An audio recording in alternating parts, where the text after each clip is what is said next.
నేటి ఆధునిక ప్రపంచంలో కుటుంబ విలువలను కాపాడుకోవాల్సిన ఆవశ్యకత ఎంతైనా ఉందని రొటేరియన్ అశ్లేష అన్నారు. ఫ్యామిలీ మంత్ సందర్భంగా రోటరీ క్లబ్ ఆఫ్ కాకినాడ ఆధ్వర్యంలో నగరంలోని అన్ని రోటరీ క్లబ్ల సభ్యులతో కాకినాడ ఎస్ఎంఎస్ రోటరీ హాల్లో నిర్వహించిన సమావేశంలో ఆమె ముఖ్య అతిథిగా పాల్గొని ప్రసంగించారు.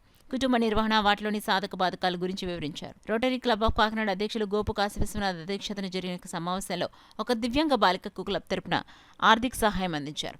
ఈ సమావేశంలో క్లబ్ కార్యదర్శి Arigala Venkateswararao Bobby, Rotary golden jubilee అధ్యక్షులు నరహరిశెట్టి రవికృష్ణ, రోటరీ సెంట్రల్ అధ్యక్షులు ఎం విద్యాసాగర్, కాకినాడ నగరంలోని అన్ని రోటరీ క్లబ్లకు చెందిన ప్రతినిధులు, రోటరీ సభ్యులు పాల్గొన్నారు.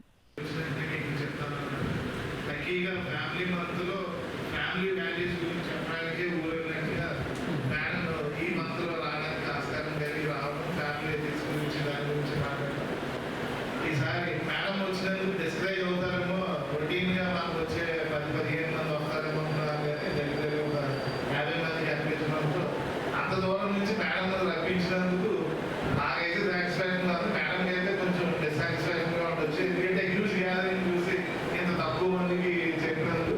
కానీ ఒక రొటేరియన్గా ఆవిడ అది పెద్దగా కష్టపడడం ఫీల్ అవ్వాలని అనుకుంటూ మేడంకి థ్యాంక్స్ చెప్తూ, ఈరోజు మా క్లబ్లో రొటేరియన్ డాక్టర్ ఆశ్లేష గారిచే కుటుంబపరమైన విలువలు ఎలా వాటిని మనం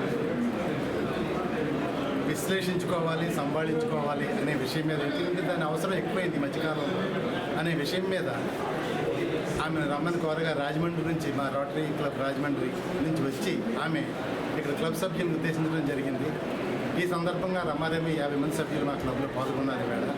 అలాగే అనేక రకమైన సందర్భాలను ఉదహరిస్తూ ఏ సందర్భంలో ఎలా అప్పటితో ఇప్పటితో పోలిస్తే ఎందుకు తేడాలు వస్తున్నాయి, కారణాలు ఏంటి, అలాగా ప్రాబ్లమ్స్ రాకుండా ఉండాలంటే ఏం చేయాలి అనే విషయం మీద చాలా చక్కగా వివరించారు. అందరూ చాలా సంతోషించారు. ఈ సందర్భంగా మేడంకి ప్రత్యేకించి ధన్యవాదాలు తెలియజేస్తున్నాను. Thank you very much. And coaching సర్వీసెస్లో మొట్టమొదటిగా నేను ఇంతమంది మగవాళ్ళు ఒకే ఒక చోట దొరకడం నాకు చాలా ఆనందంగా ఉంది. చాలా విషయాలపైన మాట్లాడుకున్నాం. ఎంతో అనుభవాలు ఉన్న మగవాళ్ళు అందరూ కూడా ఇక్కడ ఉన్నారు. కొంతమంది ఆడవాళ్ళు కూడా పార్టిసిపేట్ చేశారు.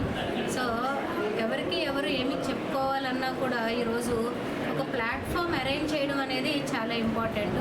అందులో భాగంగా మన కాశీ గారు అండ్ బాబీ గారు కూడా వాళ్ళ యొక్క ప్రయత్నము ఇవాళ సక్సెస్ అయ్యింది. ఎందుకు అంటే ముందరంటూ ఒక ప్లాట్ఫామ్ క్రియేట్ అయితే ఒక విషయం పైన అవగాహన ఎప్పుడైతే కలుగుతుందో సమాజంలో దాన్ని పాటించడానికి కొంతమంది ముందరకు రావడం జరుగుతుంది.